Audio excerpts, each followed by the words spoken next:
والا ہے، جو کچھ بول رہے ہو یہ سب ریکارڈ ہو رہا ہے، یہ محفوظ ہو رہا ہے، کوئی ہمارا بول ایسا نہیں ہے وہ جی کسی کو نہیں پتا میں نے بات کی تھی،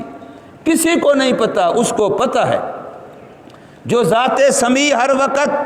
وَهُوَ مَعَكُمْ أَيْنَمَا كُنْتُمْ، تم جہاں کہیں بھی ہو وہ تمہارے ساتھ ہے، کبھی بھی تم اکیلے نہیں ہو، تو اس لیے وہ تمہاری ہر بات کو سننے والا ہے۔ العلیم، وہ کامل علم والا ہے، تمہاری ہر حرکت کو جاننے والا ہے۔ اور فرمایا اللہ کا قانون ہے، بندوں میں بھی یہ بات مشہور ہے کہ کسی محنت کرنے والے کی محنت ضائع نہیں ہوتی، تو پھر اللہ کا قانون بھی یہی ہے، ومن جاہد، جس شخص نے بھی محنت کی، مجاہدہ کیا، جد و جہد کی، کوشش کی، فَإِنَّمَا يُجَاهِدُ لِنَفْسِهِ، وہ جد و جہد کوشش کرتا ہے اپنی ذات کے نفع کے لیے، اس کا فائدہ اسی کو ملے گا۔ رب ہماری مجاہدے کا محتاج نہیں ہے، اللہ کا دین بھی ہمارے مجاہدے کا محتاج نہیں ہے۔ ہم جو محنت کر رہے ہیں سردی میں، گرمی میں، رات میں، دن میں، نماز کی، تلاوت کی، رزق حلال کی، جو ہم محنت کر رہے ہیں یہ ہماری محنت ہمارے لیے ہے، دنیا میں بھی اس کا فائدہ ہمارا ہے، اور قبر میں بھی اس کا فائدہ ہمیں ملے گا، آخرت میں بھی اس کا فائدہ ہمیں ملے گا۔ اللہ کی ذات کو اس کی ضرورت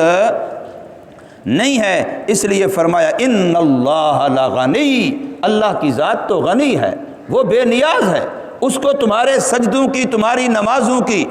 تمہارے کلمے درود کی، تمہاری تلاوتوں کی، ہماری کسی بھی نیکی کی اللہ کو کوئی ضرورت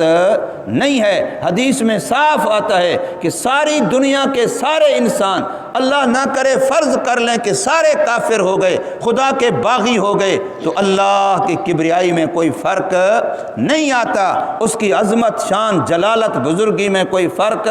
نہیں آتا۔ اور اگر ساری دنیا کے سارے انسان مومن ہو جائیں، مسلمان ہو جائیں، مطیع ہو جائیں، فرما بردار ہو جائیں، رب کے گن گانے والے بن جائیں، تو پھر بھی اللہ کی شان میں کوئی اضافہ نہیں ہوتا، اس لیے کہ اس کی عظمت، اس کی شان وہ ذاتی ہے، وہ کسی کے گن گانے کی، کسی کی مخالفت کی، اس کی وجہ سے اس میں کوئی کمی بیشی نہیں ہوتی۔ تو فرمایا ان اللہ لغنی، بے شک اللہ البتہ بے نیاز ہے، عن العالمین، جہان والوں سے۔ دوسری جگہ پر قرآن مجید میں صاف ہے وَأَنْتُمُ الْفُقَرَاء، کہ ساری دنیا کی ساری مخلوق رب کے در کی فقیر ہے، اور اللہ صمد و بے نیاز، غنی و بے نیاز ہے۔ ساری دنیا، چاہے وہ کوئی بندہ کسی عہدے، منصب، طاقت والا، حکومت والا، فلاں فلاں، سب رب کے در کے فقیر ہیں۔ انتم الفقراء،